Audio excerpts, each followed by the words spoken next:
Hello, welcome back to Bite-sized Bhagavad Gita with Sadhu for sadhuarts.tv. You've tuned into my YouTube channel or a secret posting on Facebook for those closely associated. Today's talk is on Chapter 9, the Raja Yoga, or the Secret Yoga, the Royal Yoga. I'm casting my mind back to the time I spent in America, whereby I studied the Raja Yoga Vedas of Sri Patanjali, which is a royal yoga. There I was learning the Ashtanga Yoga, all this stuff. And when I got back, I started to do a bit of Bhakti Yoga to maintain the momentum that I had gained. To be in a community of Sangha, the community of spiritual adepts, away from the normalcy, one has to continue that kind of momentum for there to be any kind of fruit.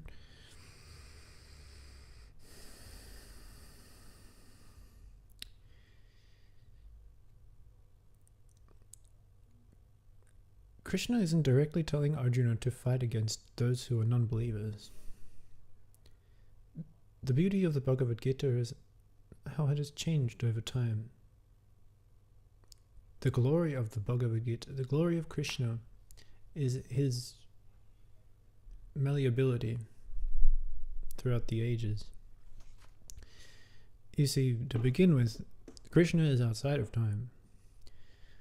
And so any kind of dialectic involving the name, we can assume has a kind of transcendental quality, right? The Bhaktas say it's all contained within the name. The opening sutra, text 1, Krishna says, if you get this, you will get how there's a direct unveiling of self-referential unfolding, as it were. Direct apprehension of the self is guaranteed in the secret yoga. And I'm not telling you a lie. I am not telling you it's going to come overnight. Krishna says it's an easy path, but effort is required for there to be fruit in any dimension. So how do we maintain this kind of transcendental nature of ours? The good thing is that the nature of Krishna himself as a maintenance, as a maintaining quality of the Trimurta. Hindu mythology, we have Brahma, Vishnu, and Shiva. And from the navel of Brahma emerged Krishna, okay? So the Creator gave birth to the sustaining principle. Krishna happened to come in the form of a human, a two-armed form, for practical sake, right? But not only that, his color, this is a story of a little blue boy in a blue world, and all day and all night, everything he sees is blue, inside and outside.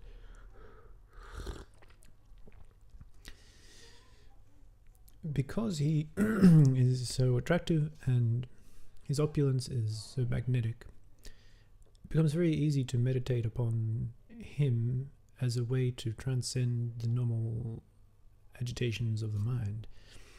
You see, he even casts glance upon the material world, as it is described in the Bhagavad Gita, impregnating her due to agitation. That one, right? So it's very difficult to meditate on the absolute without a kind of object of such. Anyways, that's a bit more of a jnana practice. The royal yoga, the secret yoga, offers an experiential potentiality to the internal revelation. This is a very razor-sharp path. It's razor-sharp in the sense that how could anybody invest in something non-material and expect to be granted the heavens? Well, the answer to that is itself part of the process of understanding. It's not to be given away like that. It would not be a secret this way. some put themselves on par with the Lord and say, well, he and I are exactly the same. Okay, it's very difficult to be serving something that is outside that is also within. The tongue cannot taste itself, right? Others claim that what should be worshipped is the absolute infinite cosmos. That's God. You know, if you're looking for something like that, the thumbprint of the Creator, then there's amongst all the space dust and asteroid belts and planets, there perhaps you could find Krishna. To me, it's still a bit outdated. And to give an update, you know, the Latin Hermetic seal, since we're revealing secrets, let's jump across the other side of planet Earth, whereby the great traditions on this side have also said, as above, so below.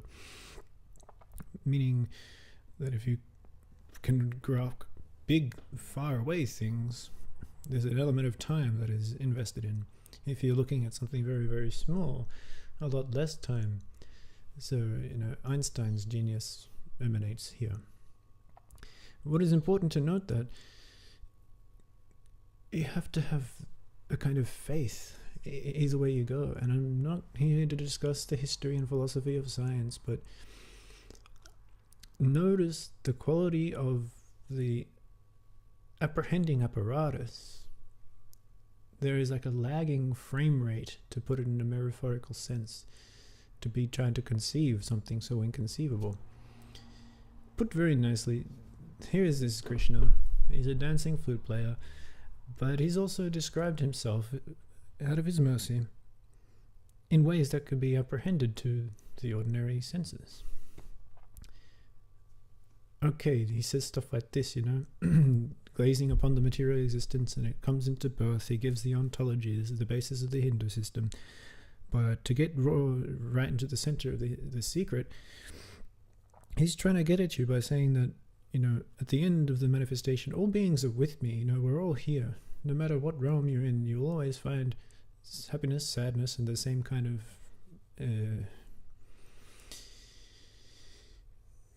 laws of nature to differing orders of magnitude. But the heart has the doorway to the infinite. You can access it with the key. The key is the faith that has to be engraved in the notion of utter inconceivability.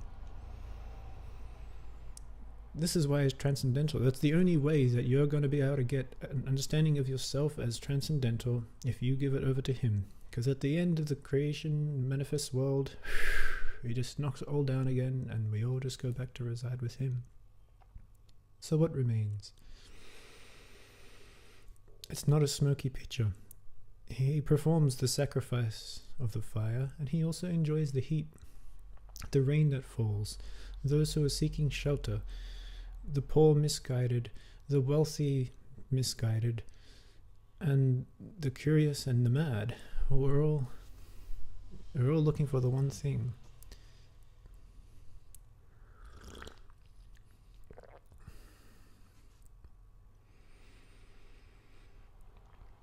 To put expectations upon one's brother is a heavy burden, to ask for something to come back.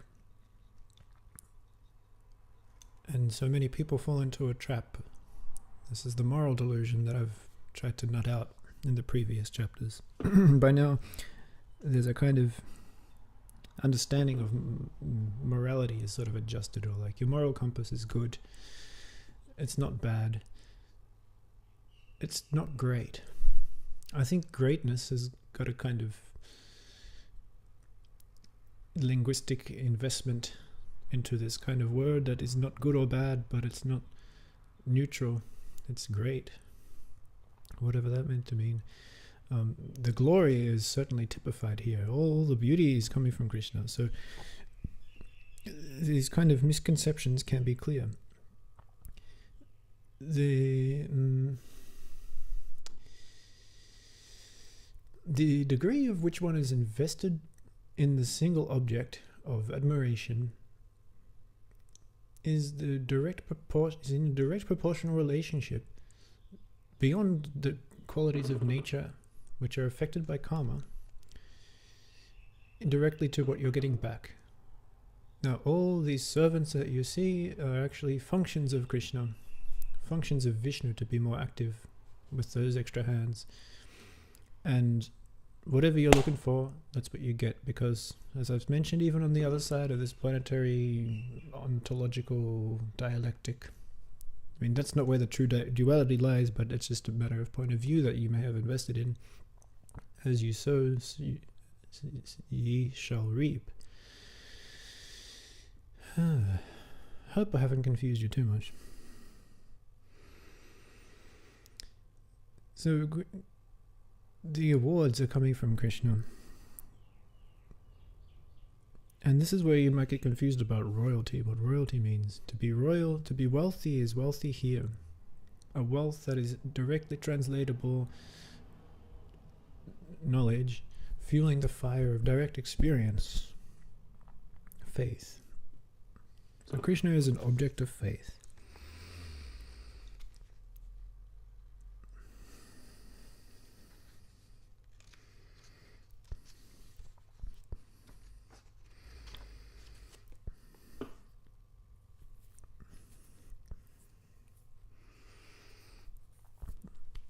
Okay, I think we're doing pretty good for time.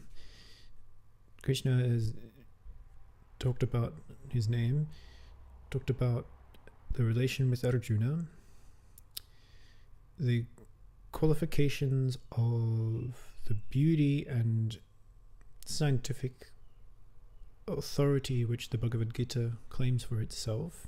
In particular, chapter 9, whereby Krishna says that all are striving for me as a way of understanding what's happening in the heart. Okay?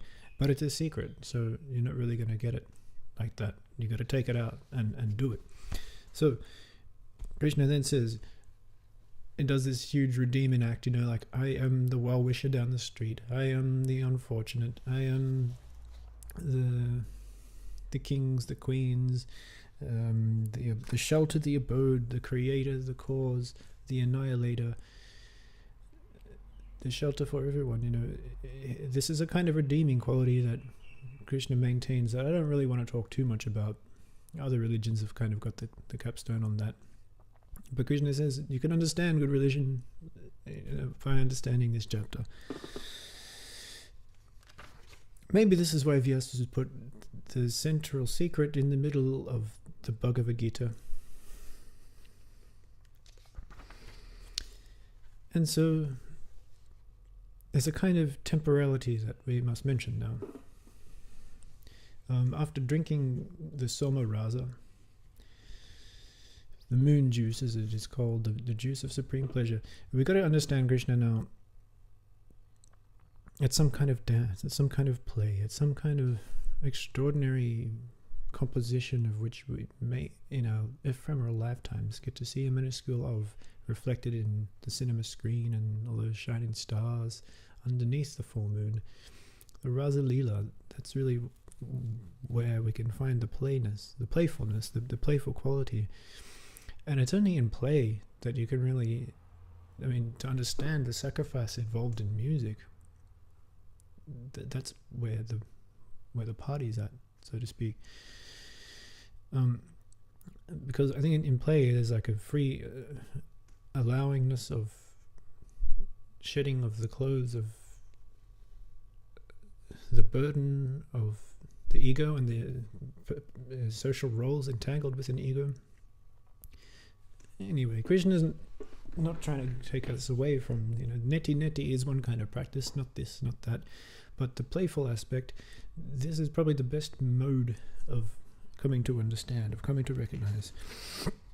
Because this way you see, the deities, the demigods who are supportive, and how they serve us and how we serve Krishna, and particularly where the rocks come off.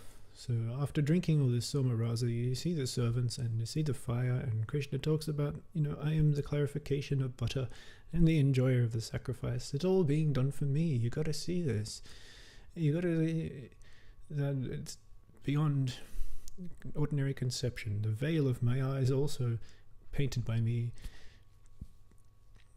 I should be putting some music on in the background here, but in acting in this way, you're free of bad and good material reaction.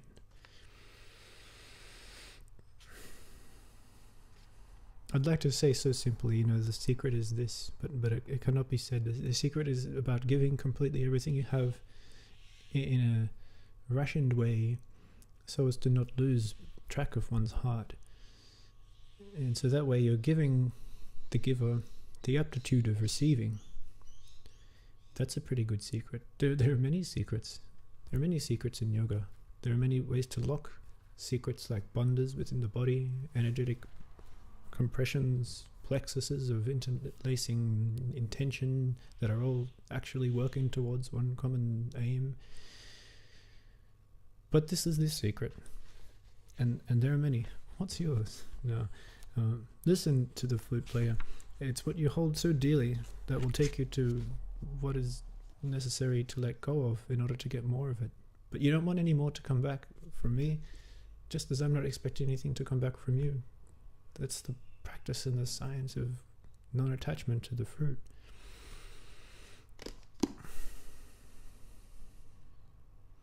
I hope that's a pretty picture. The full moon, the stars, the flute, the tree of fruit, and the river of life that continues to flow. So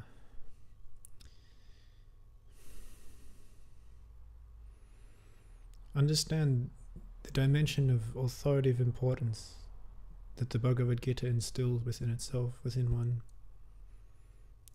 Science, or whatever it is that is philosophically given its portion.